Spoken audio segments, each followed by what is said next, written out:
ठाकरे यांच्या पुतळ्यावरती लाल रंग जो आहे त्या लाल रंग टाकण्यात आलेला आहे। कसं बघता या घटनेकडे आणि नेमकं आतापर्यंत तुमच्याकडे किती माहिती पोहोचली? तुम्ही सुद्धा मुंबईचे पालकमंत्री होता। खरं तर या घटनेची फारशी मला माहिती नाही, त्याच्यामुळे याच्यावर अधिक बोलणं योग्य ठरणार नाही।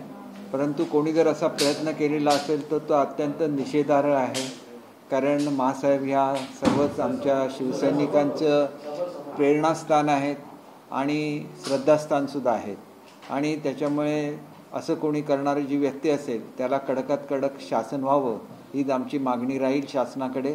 आणि माझी खात्री आहे की लवकरात लवकर पोलीस या व्यक्तीचा शोध घेतील आणि त्याच्यावर योग्य ती कारवाई करतील।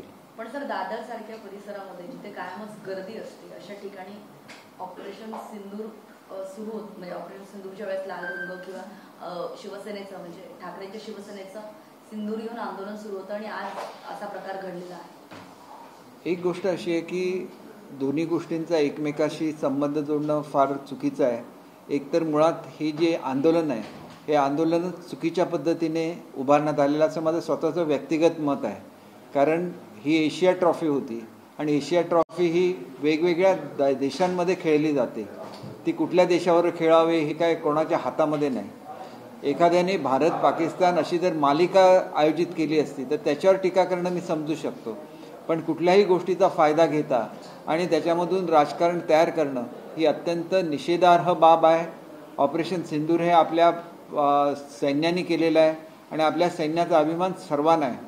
पाकिस्तानला धडा शिकवण्याचं काम हे आपल्या सैन्याने केलं आणि एक चांगली बाब अशी आहे की काल आपल्या क्रिकेट टीमने सुद्धा पाकिस्तानला धडा शिकवलेला आहे आणि त्याच्यामुळे राजकारणाच्यातून आणणं हे अत्यंत चुकीचं होतं।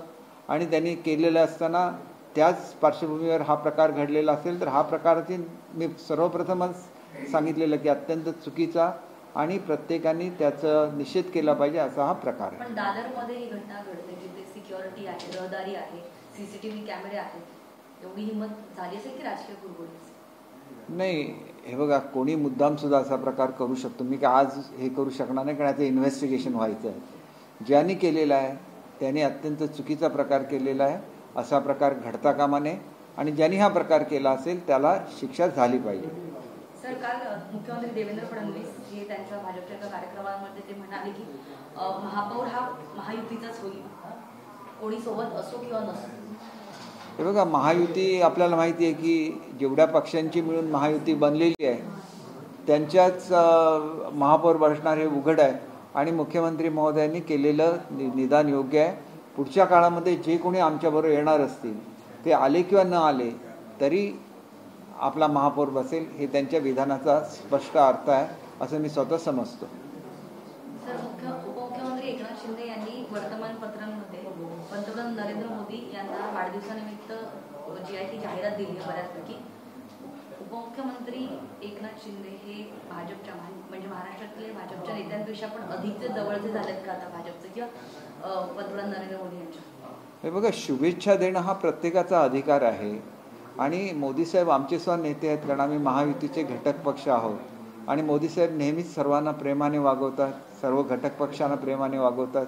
त्याच्यामुळे त्यांच्या वाढदिवसानिमित्त जाहिरात देणं किंवा त्यांच्या वाढदिवसाच्या निमित्ताने विविध कार्यक्रमाचं आयोजन करणं जे समाजोपयोगी आहे हे आमचं कर्तव्य आहे आणि ते शिंदे साहेबांनी केलं तर त्याच्यामध्ये कोणतीही चुकीची बाब नाही हे मी स्पष्टपणे या ठिकाणी सांगू इच्छितो। सर, आज अजित पवार संभाजीनगरात आहेत, पाहणी दौरे सुरू आहेत आणि तिथे त्यांनी बोलताना असं म्हटलंय की मित्र पक्षांना एक प्रकारे टोला असला जात आहे की दिल्लीच्या परवानगीची आम्हाला गरज नाही, आपल्याला उमेदवारी देण्यासाठी तुम्हाला दिल्लीला जाऊन विचारावं लागत नाही, आपण आपले उमेदवार हे आपणच ठरवणार आहोत असं म्हटलं जातंय। राजकीय वर्गात अशी चर्चा आहे की अजित पवारांनी मित्र पक्षांना हा टोला दाखवला।